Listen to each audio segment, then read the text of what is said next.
본문은 자기 인생의 노년과 끝이 좋아지기를 원했던 한 노년의 성도가 쓴 기도시입니다. 그는 먼저 자신의 모태기를 회상하며 썼습니다. 6절에 내가 모태에서부터 주를 의지하였으며 나의 어머니의 배에서부터 주께서 나를 택하셨사오니 나는 항상 주를 찬송하리이다. 자기는 하나님의 은혜로 잉태가 됐고 또 하나님은 어머니 뱃속에서부터 자기를 붙들어 주셨다라는 고백입니다. 두 번째, 자신의 유년기를 회상하며 썼습니다. 5절에 주 여호와여 주는 나의 소망이시요 나의 어릴 때부터 신뢰한 이시라. 자기가 어렸을 때에도 하나님은 여전히 힘과 소망이 되어 주셨다라는 겁니다. 세 번째, 청년기와 중년기를 회상하며 쓴 겁니다. 17절에 하나님이 나를 어려서부터 교훈하셨으므로 내가 지금까지 주의 기이한 일들을 전하였나이다. 보통 청년 때는 피곤함도 모르고 마구 덤비고 도전을 하잖아요.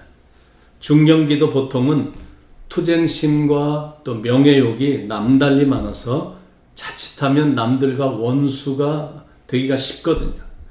근데 하나님께서 자기를 잘 지도해 주셔서 지금까지 살 수 있었다라고 지금 고백하는 겁니다. 이제 노년이 된 자신의 모습을 보며 하나님께 기도하는 겁니다. 9절에 나를 늙은 때에 버리지 마시며 내 힘이 쇠약한 때에 떠나지 마소서. 18절에 하나님은 내가 늙어 백발이 될 때에도 나를 버리지 마시며 내가 주의 힘을 후대에 전하고 주의 능력을 장래의 모든 사람에게 전하기까지 나를 버리지 마소서.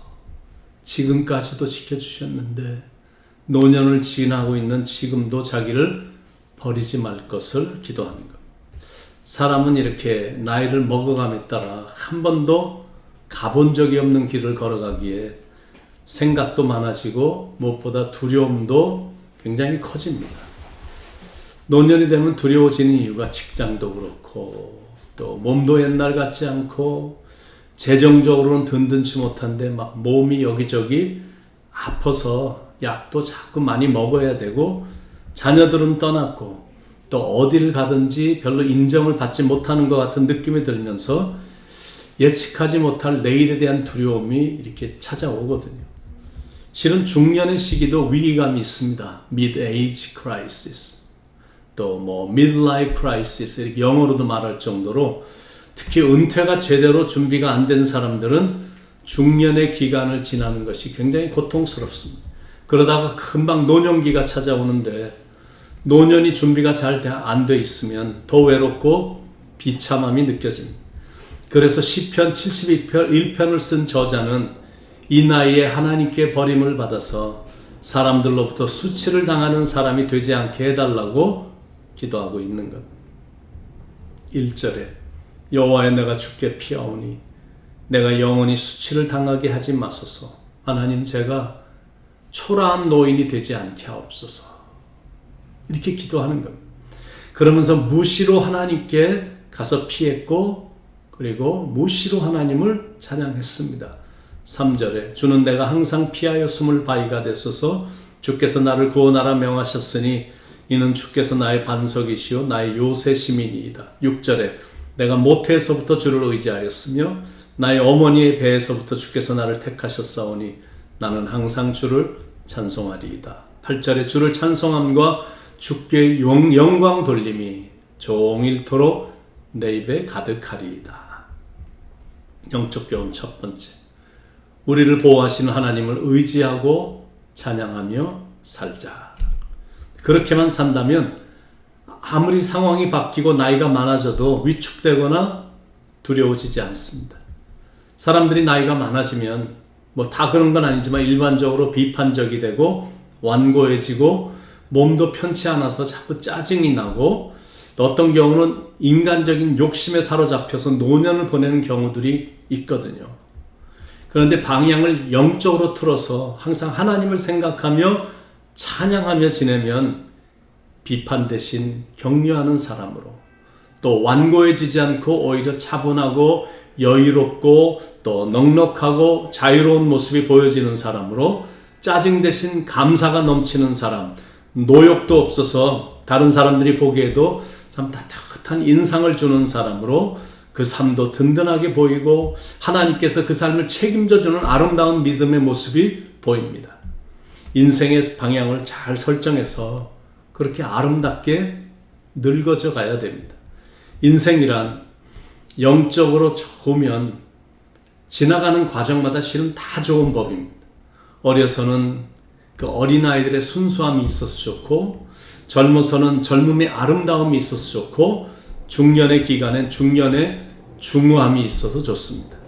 노년은 뭐 어디 매달릴 필요도 없어서 좋고, 어디에 푹 빠질 필요도 없어서 좋고, 어떤 지위를 얻겠다고 발버둥 칠 필요도 없어서 좋고, 시력도 청력도 식욕도 뭐 정력도 줄어드는 시기지만 그것도 다 하나님의 계획 가운데, 하나님의 뜻 가운데 그렇게 만드신 것이라 실은 그것도 좋습니다. 너무 뭘 보더라도 자세히 안 봐서 보지 않아서 좋고, 너무 자세히 들을 필요도 없어서 좋고, 음식도 너무 많이 먹을 필요도 없어요. 그렇게 하나씩 하나씩 줄어가다가 어느 날 죽음이 찾아올 때 두 손 들고 빈손으로 하나님 앞에 은혜롭게 가는 겁니다. 그게 안 되면 노욕으로만 가득 찬 짜증과 비판과 불행한 순간만 맞이하다가 비참하게 죽을 수가 있는 것. 그래서 제일 중요한 게 뭐냐면 나이가 들수록 하나님과 관계를 깊이 갖는 것. 이게 제일 중요합니다. 여러분, 좋은 친구들 몇 명은 반드시 필요하지만 어중이 떠중이 외롭다고 사상이 이상한 사람들하고 교제하면 노년이 그리 좋아지지 않습니다. 그리고 주위 사람들 보기에도 썩 좋지 않아요. 커피 하나 시켜놓고 하루 종일 식당에 앉아 있으면, 특히 요즘처럼 식당이 장사도 안 되는데 그래도 막 좀 살아보려고 밖에다가 테이블 겨우 몇 개 놓고 장사하고 있는데 거기까지 와서 자리를 차지하고 떠들고 있으면 영업하는 사람들이나 주위에 있는 사람들 보기에 썩 좋지가 않잖아요. 그러나 하나님과의 깊은 관계 속에 교제를 가지면 삶에서 향기가 나고 아름다움이 보여져서 주위에 있는 사람들에게 귀감이 됩니다. 그런 영성으로, 하나님과 늘 동행하는 영성으로 늙어진다면 노년을 두려워할 필요가 없습니다. 그래서 이 시편의 노성도는 말년에 하나님이 자기와 함께 머물러 주시기를 위해 지금 기도를 드리고 있는 것. 9절에 늙을 때에 나를 버리지 마시며 내 힘이 쇠약할 때에 떠나지 마소서. 12절에 하나님이여 나를 멀리하지 마소서. 나의 하나님이여 속히 나를 도우소서. 노인이 되면 자신들이 버림받은 사람이다라는 그 느낌을 갖는 경향이 좀 있거든요. 그래서 유난히 외로움을 느낍니다. 그렇게까지 생각할 필요가 없는데 많은 경우 그렇게 생각하는 경향이 있어요. 한때 쟁쟁하셨던, 열정적이셨던 목사님들도 은퇴하시고 나면 이렇게, 그래서 좀 설교할 기회를 드리거나 그러면 꼭 설교하시기 전에 나 같은 사람을 세워줘서 감사하다라는 말씀을 하시고 말씀을 전하시거든요. 자신들이 이제는 다 이빨 빠진 사자와 같다라는 생각을 하는 듯한 느낌이 듭니다. 그렇게 생각할 필요가 전혀 없는데 많은 경우 그렇게 생각을 하는 것 같아요. 나이가 들어도 할 일이 많고, 노년의 연륜이 돋보여서 실은 보기에도 괜찮고, 노년이 됐어도 결실을 맺을 수 있는데 너무 위축되어 있는 듯한 느낌이 드는 겁니다. 실은 인생이란 그때쯤 돼봐야 인생의 연륜도 많이 쌓였기 때문에 후배들을 이렇게 말씀을 전하더라도 하나님의 말씀으로 제대로 가르칠 수도 있고, 시간도 많아서 늘 기도할 수도 있고, 건강만 허락되면 꽤 장기간 선교 지역에 가서 선교도 활발하게 할 수 있거든요. 시편 92편 14절에 늙어도 결실하며 진액이 풍족하고 빛이 청청하여, 그러므로 늘어난 주름살을 보면서 자꾸 좌절하지 말고 오히려 인생의 연륜으로 쌓인 연륜의 자국이다 라고 생각하며 행복하게 사는 것. 나이가 많아진 아브라함에게 하나님이 주신 복이 뭐냐면 너는 복의 근원이 될지라. 그 복을 당당하게 전하며 사는 나이가 노년의 날입니다. 일에서 물러났다고 해서 사역이 완전히 끝난 게 아니거든요.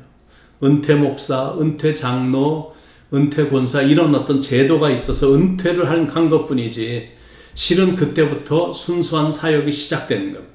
긍정적이며 밝은 행동으로 또 이렇게 격려의 언어로 소망이 넘치는 삶으로 살아가는 모습, 그런 모습이 무사람으로부터 존경과 칭찬을 받는 모습입니다.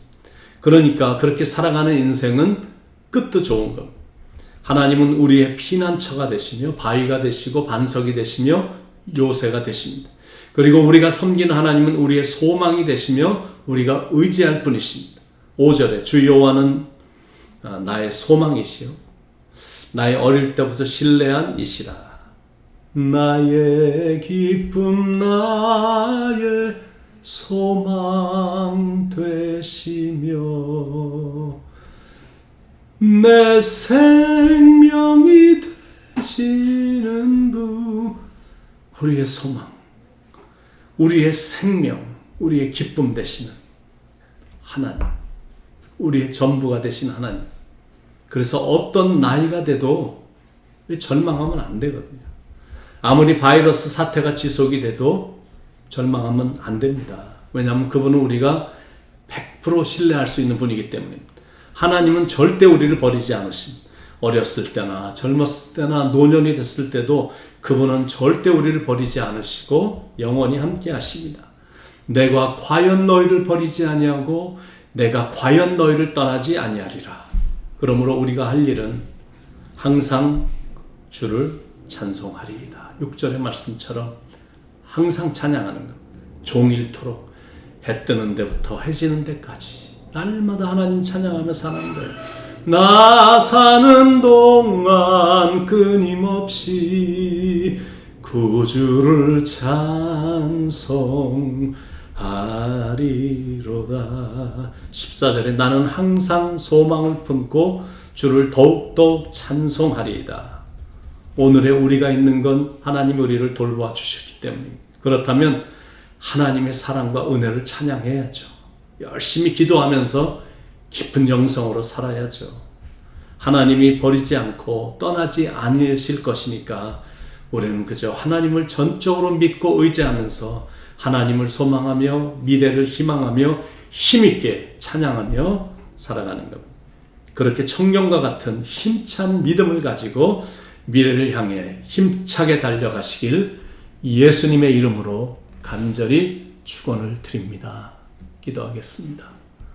우리의 반석, 우리의 요새, 우리의 소망, 우리의 기쁨, 우리의 생명, 우리의 전부가 되시는 하나님, 그 놀라운 하나님이, 그 능력의 하나님이 우리를 떠나지 않고 우리를 버리지 않으시고 영원히 함께 하시겠다고 약속하셨으니 좌절과 절망으로 아버지 하나님 하루하루 지내는 것이 아닌 희망이 넘치는 삶으로, 소망이 넘치는 삶으로 이렇게 복을 주시는 하나님을 찬양하며 하나님께 늘 나아가 기도하며 살아가서 시간이 갈수록 육체는 점점 더 후퇴할 수밖에 없겠지만 그러나 마음은 날마다 청춘과 같이 독수리 날개치며 올라가는 새 힘을 공급받아 힘차게 살아가는 우리의 모두의 삶이 되도록 축복해 주시옵소서.